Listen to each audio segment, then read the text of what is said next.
Would I be the asshole if I report for my former employee for lying on their resume? What? Oh, sorry. Is there more?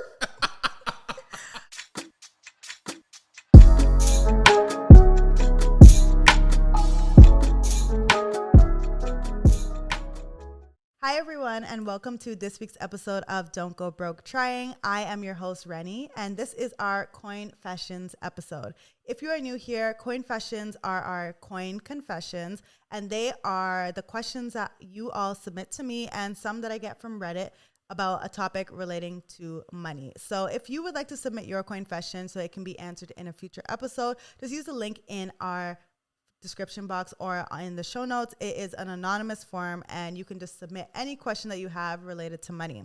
Today, as you can tell by the title, we are going to be talking about money and careers and like getting into tech.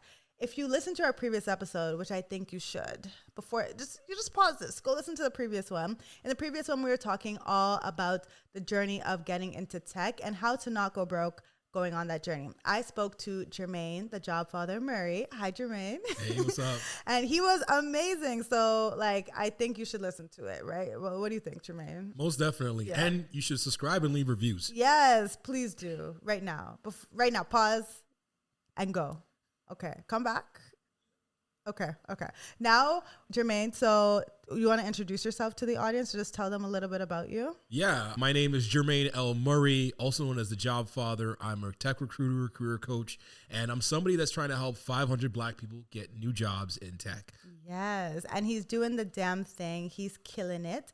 So I think you should follow him, and I think you should go listen to the previous episode because he dropped a lot of gems about how you can get into tech, from the interview to your resume to boot camps. We talked about it all, so it was really good. I think you should go listen to it. So today, as I said, it's our Coinfessions episode. I have a lot of Coinfessions for Jermaine, so I'm ready. Are you ready to answer them for us? I'm here for it. Okay. First Coinfession. Am I the asshole for denying all the job postings my mom sends me after not working and living in her basement for 3 years? I think about how much I am the stereotypical person that pops into your head when you hear that. I'm not healthy. My hygiene isn't the best. I'm in my mid-20s and I don't have a job. But I think the thing that separates me is that I've been trying to get out of my situation. Over the past 3 years, I've been taking courses to try and get into tech. This includes 2 boot camps that I have attended and a bunch of courses in 2 different fields in tech. And I feel like I've developed and improved enough skills to try to break into tech. My mother has been telling me about different job openings that she's found and that I should apply for them. But the jobs they pay are minimum wage or just barely above that. I've been telling her that I've been trying to build the skills to get a job that pays enough so she won't have to work anymore. She's not technically literate at all, so I understand from her side it seems like I'm just in my room playing games or something. But I just recently finished a coding bootcamp and have actively started applying at jobs now. The first application I sent in was for a nearly 6-figure job, and I got through to the second technical interview. And now it feels like I'm so close to actually getting a job. But she still keeps bringing me cashier job at Walmart that pays $10 an hour. It just upsets me. I don't know. I feel like she doesn't believe in me or that she's not understanding how close I am to the money. I get that it's been 3 years and it seems like no progress has been made, but I feel so close. And I genuinely believe I can do it. I spent almost all my time writing custom resumes and cover letters or practicing coding or working on my portfolio. I understand her frustration, but if I spent time trying to get a cashier job or something, the money would not help much and it would take away time from actually applying at places that could genuinely change our lives. I don't think I'm being the asshole for not wanting to apply at any of the jobs she sends me, but maybe I am. So am I the asshole for denying all the job postings my mom sends me after not working and living in her basement for the past three years? You are not the asshole. Okay. If it wasn't for the coding bootcamp, I would have thought Reni pulled one of my Reddit posts from back in 2013. Okay. So I think you can definitely have a bit of a compromise by, for lack of a better word, washing your ass a bit more. Because the hygiene problem is probably what's making the whole narrative really take shape for your mom. But I do appreciate the grind, and I do want to give you a commendation for it, because the reality is our parents, while they have our best long-term interests at heart, they can be very short-sighted when it comes to our future. You have the full picture on what you are doing. And I think you are actually doing the right thing by focusing on getting the right job than just a job. Because a full-time job or a part-time job, cashier or whatnot, is going to take away from the energy that you could be putting in, focusing in on this point. It seems like you didn't mention anything in terms of financial hardships, right? Of course, you want to see your mom live a better quality life, and this is the way to do it. So stick to your guns, stick to the play. As long as you're not cussing out and disrespecting your mom, politely and quietly decline all of her job applications and any job advice that she gives you.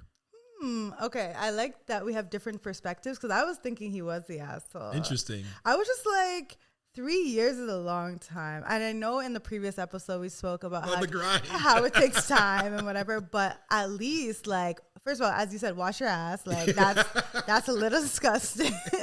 And second of all, like, I just feel like 3 years is a long time. And I'm guessing that he's living rent free in his mom's house. So to not be contributing for 3 years and my grown ass son is living in my basement, I would have been like, at least get something, like get an online, like it could even be a remote job that you're working somewhere where at least you can contribute something to the household. I don't know. My parents would not be letting me work here if I live here if I didn't actually have some sort of income coming in. Like I get that. I get that phrasing. I think for a couple of reasons. One, I've been in my situation myself. Yeah. I was washing my ass though. Thank God. I was washing my ass and flushing the toilet with the lid down. Don't get it. Period. But I've also known a lot of people that were in the similar thing where like you're focusing and you're zoning in on that boot camp, and like the good boot camps are the ones that are actually mentally exhaustive. Yeah. Right. So like if this person sounds like they know themselves. So if they're like, listen, if even like a little bit of a distraction can like push me away and distract me, I get it. The 3 years can seem like a long time, but like, as we said, it's all perspective. I was in a similar situation in the sense that like I need to find a job and I couldn't find a job. And my mom was making all these suggestions. At one point, my mom told me to abandon my dreams because they didn't seem like feasible. Okay. Yeah. Right. But like, I kept pushing. I kept focused on what I wanted. And now she's eating off of. You know how we talk about people that liking your posts? Yeah. My mom likes all of my posts. I know my mom. That's so funny because when I quit my job, my mom was like, I had dreams for you. So I said, I wanted you to be the chief marketing officer. And now she's so happy and like proud of me. So I get that. Yeah. They'll be your biggest, from a place of good intentions, they'll be your biggest adversary. Yeah. But they'll also be your biggest supporter when the win comes. So like, yo, shout out to you too. You got through to the final of an interview process pretty good, for a 6-figure job. If it can happen once, it can happen again. So keep on grinding, keep on building, and make sure you wash your ass and you buy your mom something nice with your first paycheck. Yes, please. Okay. Let's read some of the comments because I want to see if people agree with me or not. Because I feel like, okay, someone said, you're the asshole. Honestly, the biggest improvement you can make to your employability is to take one of those jobs. I don't agree with that. I don't agree with that either. Having a cashier job won't help with getting that tech job. I disagree with that. Someone else says, you're the asshole. I'm surprised your mom hasn't thrown your lazy ass out. Maybe you should get a job while waiting for something better to come along. But it sounds like you feel like you are above that. Get it together. Also, you're the asshole on your mom for putting up with you. She's not doing you any favors. Oh, okay. They're calling his mom the asshole too. There's like that one sounds like they're basically saying that your mom's enabling you. Yeah. But like, again, like you're the one that sees the bigger picture. And like, again, if like, I think a lot of people, I don't know if the next one's going to say it or not, but like, I love how they're only acknowledging like the financial contribution, but they're not like acknowledging the progress that he's made. That's true. Okay, we're being a little harsh on you. Someone else says you're the asshole for the hygiene issues. Get that sorted. Get that sorted. If you are planning on going to interviews, you need to look and smell like you care about yourself. Yeah. Good point. In any case, I don't feel after 3 years your mother is wrong to want to see you doing something. It would also be useful to see you working outside of the home in some capacity to see yourself into a working life, to ease yourself into a working life. Going from no responsibility to a full-time job is a big jump, and you would do well to prepare yourself for it. What if so close is another 6 months down the line? I hear that, but also looking for a job and doing these boot camps is a lot. It can be a full 9 to 5, right? That you're putting in that effort. And I think a lot of people are downplaying also the emotional toll of being unemployed. Like one of the longest stretches I had for searching for a job was about 8 months, and like that's a long time. It's a long time, but I'm like doing the whole like flashback because of the trauma, right? Yeah. But it's like nothing is actually fun either. You know what I'm saying? Like going to the movies, I couldn't go to the movies without guilt following me. I couldn't play video games without guilt following me. I couldn't even go for a damn walk and look at the clouds and be like, it's a nice day with that guilt following, right? So, yeah, I think a lot of people are focusing on the wrong thing here when it comes to the asshole thing. Like the hygiene one is easy. Like, yo, you can't be smelling up your mom's place like that. Please. But like pick a struggle. Not for real. Okay. Good advice. I think you got both sides, so hopefully that's helpful. Okay, next Coinfession. This one is from r/career change on Reddit. Transitioning to tech, looking for some guidance. I was a bio student my whole life, but I decided to change the course of my career to data analysis. I'm pretty new to this, and I would love some real advice from y'all. I'm currently enrolled in grad school for a master's in information system, but the tuition alone is very expensive, and I won't be able to afford it unless I transfer to a cheaper one. Luckily, I did find one that is hybrid. I want to get some certifications along the way of my master's. That way I have a degree and something extra on the side as well. I need to know what kind of certifications are realistic and will most probably land me a job. So I guess they're just looking for general guidance to get into tech. Yeah. I would say that, so for like data analysis, there isn't any like specific certs to like point out here. Again, I always fall back in on the projects that you're working on. And I think if you're doing data analysis, you have an interesting opportunity to like just analyze the data that's out there, right? My first thought is, again, everything goes back to gaming with me.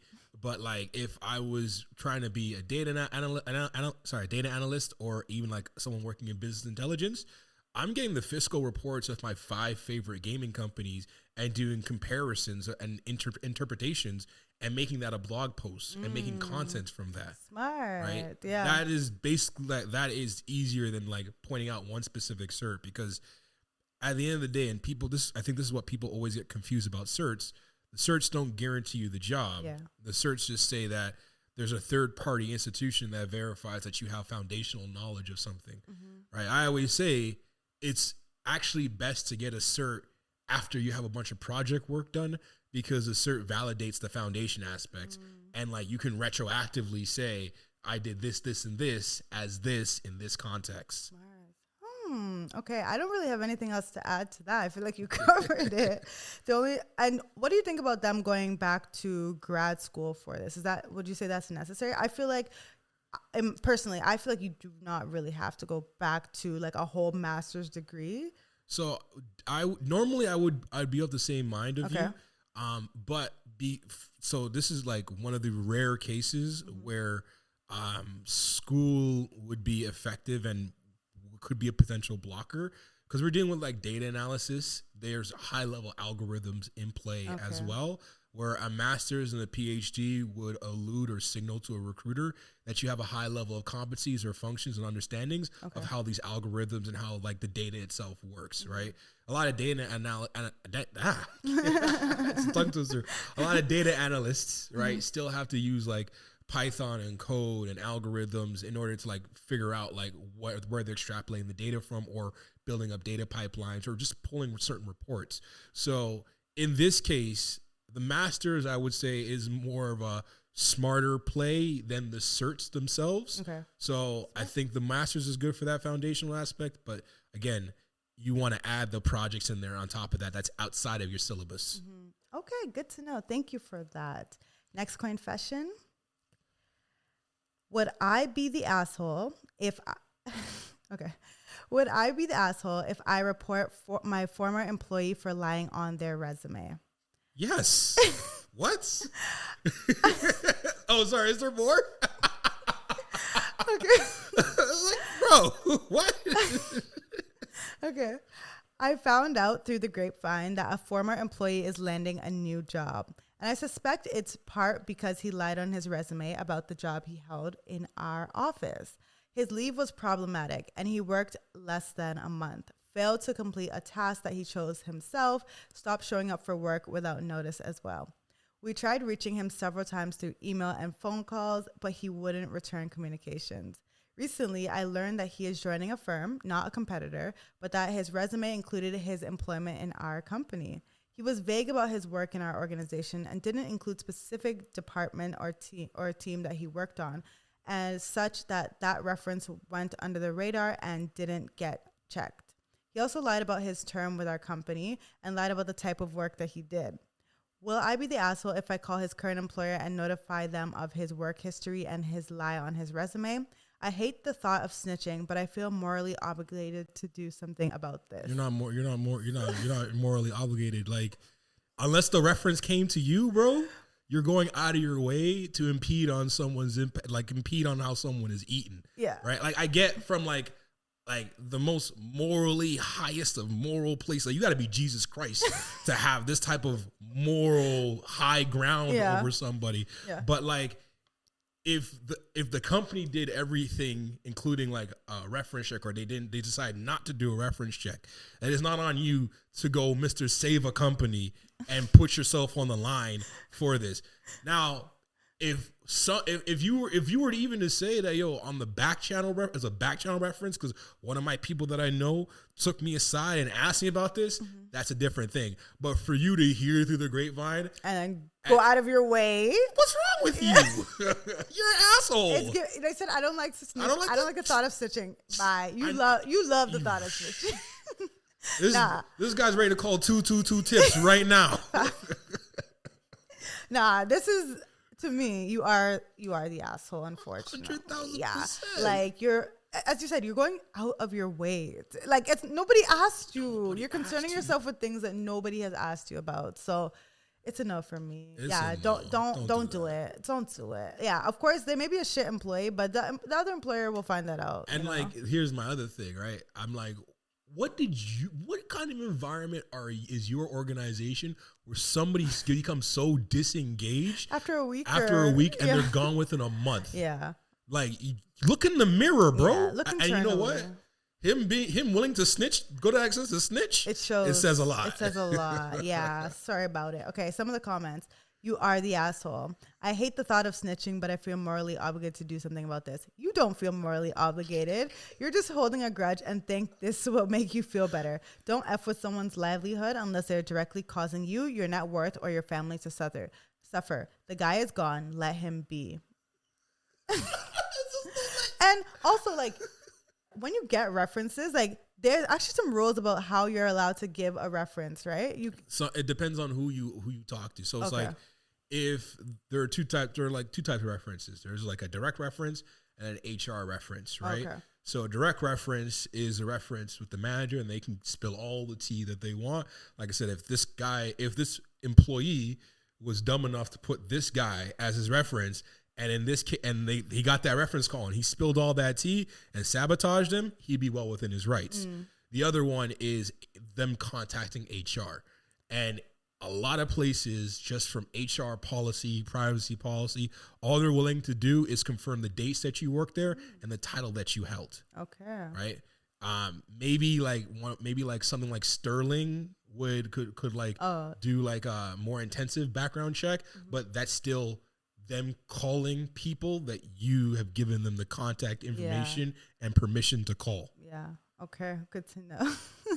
Another person said, regardless of being the asshole or not, which you would be unless you had a genuine concern about the safety of the public, not that the person just sucks, you'd be a colossal moron to do this. You're opening yourself and your company up to serious libel and slander damages if you call someone to make any accusations you cannot physically document with extensive written communications. There's a reason companies do not respond to reference checks beyond positive statements or confirming employment dates and roles. Yeah, I'm scrolling through. Everybody says you are the asshole. And let me just also say this. Yeah.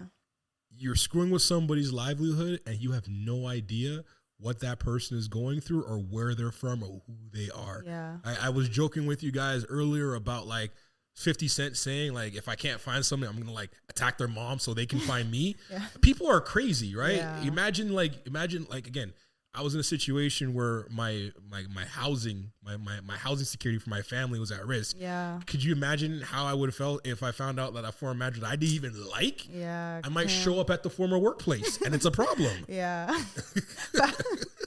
Good point. Yeah. Yeah. Don't mess up your own life because you're trying to mess up this guy's life. Yeah.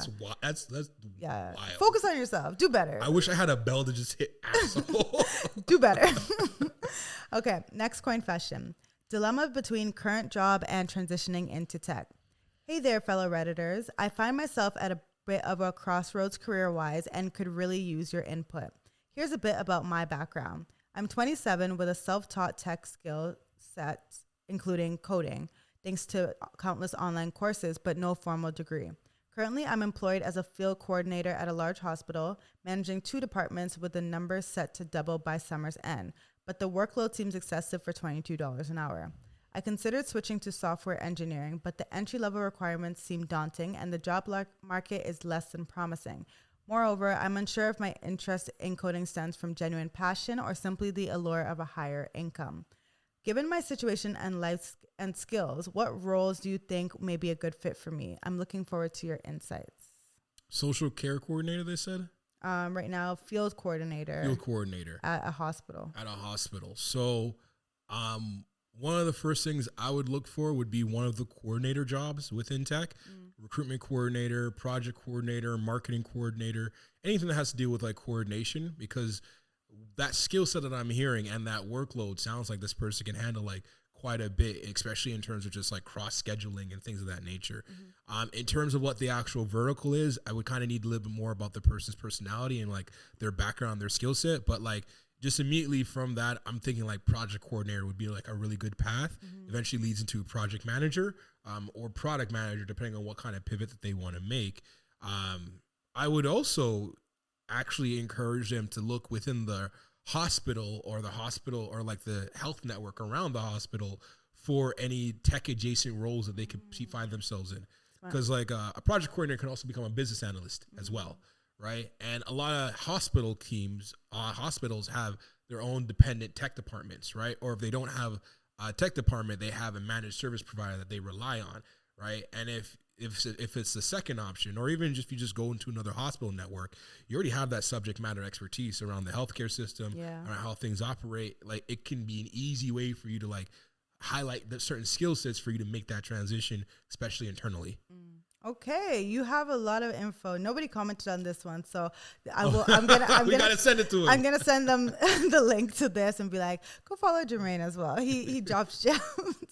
Okay, so yeah, I feel like you have a lot of insight into what you can do. And they did say something about they're not sure if their interest in coding stems from a genuine passion or simply the allure of a higher income. So one question I want to ask you, I actually want to mention this in the previous episode, but do you think that like going into tech has to be strictly from a passion point of view, or can it be just for the money? No, it can solely be for the money. Like of the 376 black people that we helped, I'm sure a lot of them didn't just do it before the passion. Like I'm always like, I said this in a post a couple of weeks ago. You don't have to be passionate about tech. Be passionate about life, right? Working in tech allowed me to finally be able to afford to go take a trip to London, England, to go see my 91-year-old grandma that I hadn't seen 15 years prior to because of funds, right? It just so happens I'm passionate about what I do, but like I would have still done the job if it allowed me to do that. My Well Simple job allowed me to work remotely from Mexico, Italy, London. Like you're not getting that with just anything, right? And like yeah, like, yeah. So what if you're not, so what if you don't like dream in binary code? Yeah, be passionate about I think honestly, like, life is for living, and especially like if you see like Europeans and people, they live siestas, like they be working just because, you know, it's a part of life, but they don't live to work. Whereas I feel like in Canada, the States, like, it's kind of a toxic culture that we have with work. We work so that we can live our best life, you know. So I think your fulfillment does not have to be derived from your job. It can be derived from other things. And having a good job that pays you a lot, that it just allows you to buy back your time in other ways. So and honestly, our parents' generation, they all work. A lot of them work jobs they weren't passionate about. Yeah. But like the jobs enable them to go to like send money back home, go on vacation, buy homes, even move here, right? Right? So like no. I feel like it's a very elitist thing to be like, you can only work here if you're passionate about it. Yeah. Forget that passion. I'm passionate about life. Right? Yeah. Yeah. Okay. We'll do one more. Am I the asshole for leaving my dad's house and refusing to talk to him after he made fun of me for freaking out about tech layoffs? I'm a 26 female and work as a product manager in tech, which is bleeding left and right with layoffs. My company had its first layoff a few months ago, and it really rattled me. I felt powerless and out of control. Ever since then, I've been extremely on edge and anxious, and it's not a good feeling at all. I am also one of the least experienced people on my team, so I definitely feel like I am not safe. There are also rumors about a second layoff.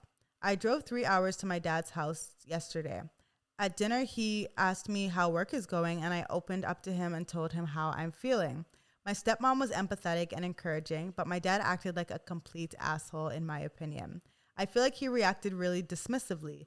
You're blowing it out of proportion. There's been many downturns before, and it ended up fine. You need to be more chill. Women over worry so much, etc., etc. Dad, why would you go there? You were so close. I know. You were so close. So close, but so far away. I tried to explain to him that I know my anxiety about the situation might be a little bit out of proportion, but it's how I'm feeling, and it's just been bothering me a lot.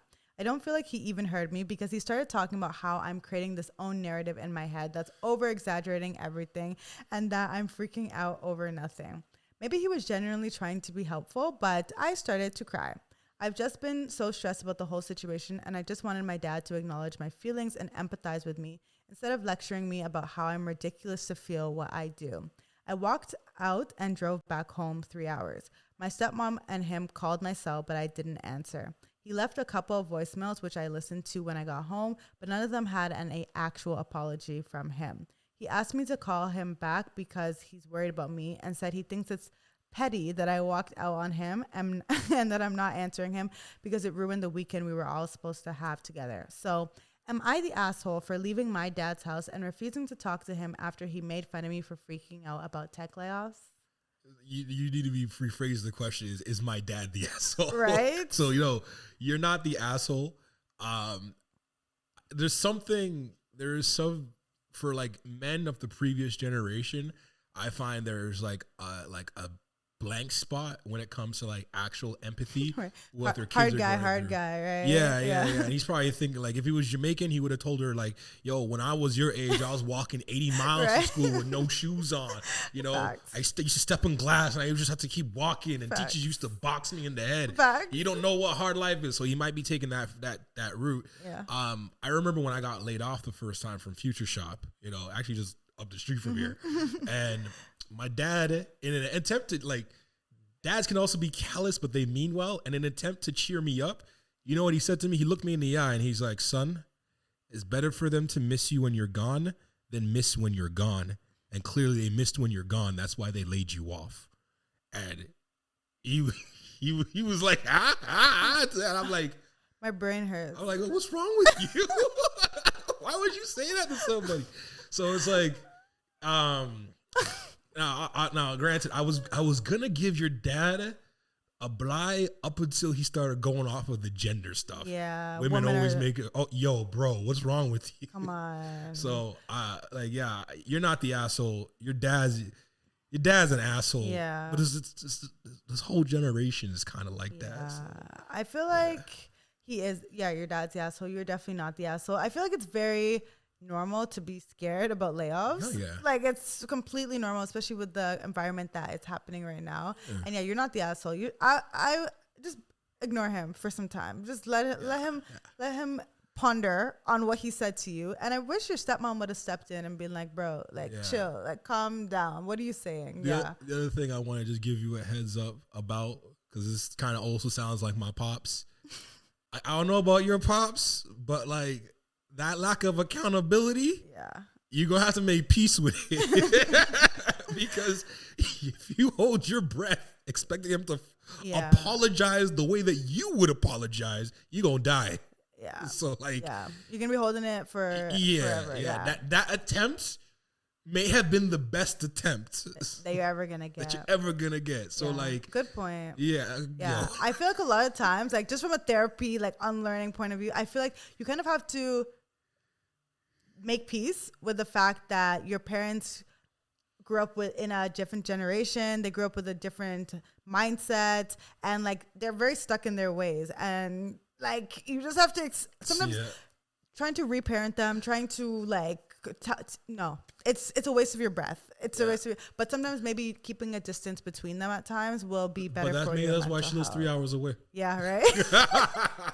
Yeah, but I feel you, and I hope that you do not get laid off. But just know that if you do, come back. You can come back from it. We've seen it many, many times. Jermaine has told us his story, and look at him now, thriving, killing it. Yeah. Some of the comments.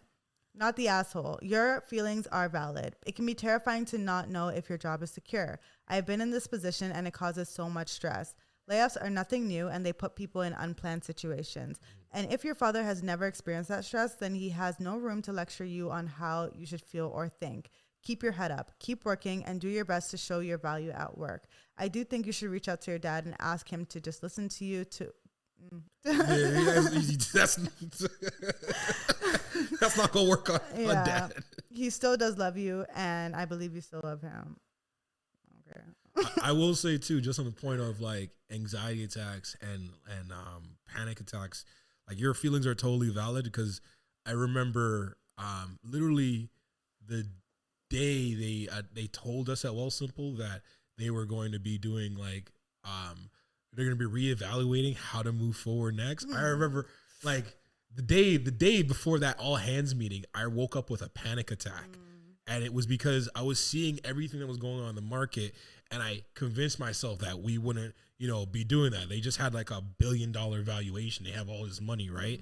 And then I woke up to an all hands invite, and throughout like the CEO was there, and throughout that 40 minutes, he said everything but the word layoff. Yeah. And in my head, I'm like, if they don't address the elephant in the room, then you got something to worry about. So like, I had a panic attack, and I had my whole plan on being an entrepreneur on my wall ready to go, and I still had a panic attack. Yeah. So like, it's totally normal. Totally normal and valid. Yeah. And just from a financial point of view, this would be the time to start building up your emergency fund as well, if you haven't started already. Yeah. Like your emergency fund is like a game changer, and it makes you feel more comfortable knowing that, okay, if these niggas lay me off, I still have something, to hold me over until I can find a new job. But when you have no emergency fund, no savings, and the threat of being laid off, that's like no wonder you're anxious. Yes, that's a recipe for anxiety. So. In Jamaican culture, we teach exactly. Yeah, you know where I'm going with this.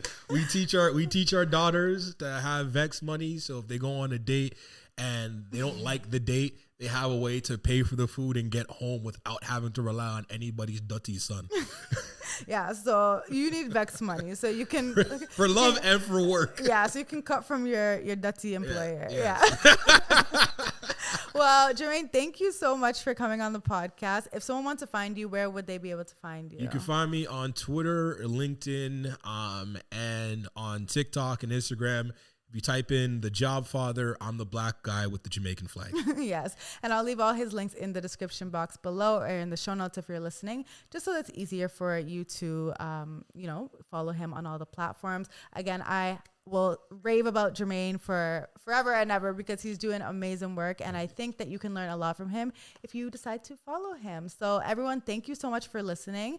Watch this on YouTube. If you're listening, I want you to go and watch because our reactions and our facial expressions make it even funnier. So I highly suggest watching this on YouTube. And on our Instagram page, we post every single Coinfession there as well. And I love reading all your comments. You guys have the funniest comments reacting to each of our Coinfessions. So make sure that you go there and you leave your comment there so we know exactly what you think of each Coinfession.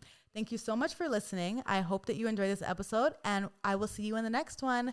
Bye. Thank you for listening. I hope you learned something that will help you not go broke.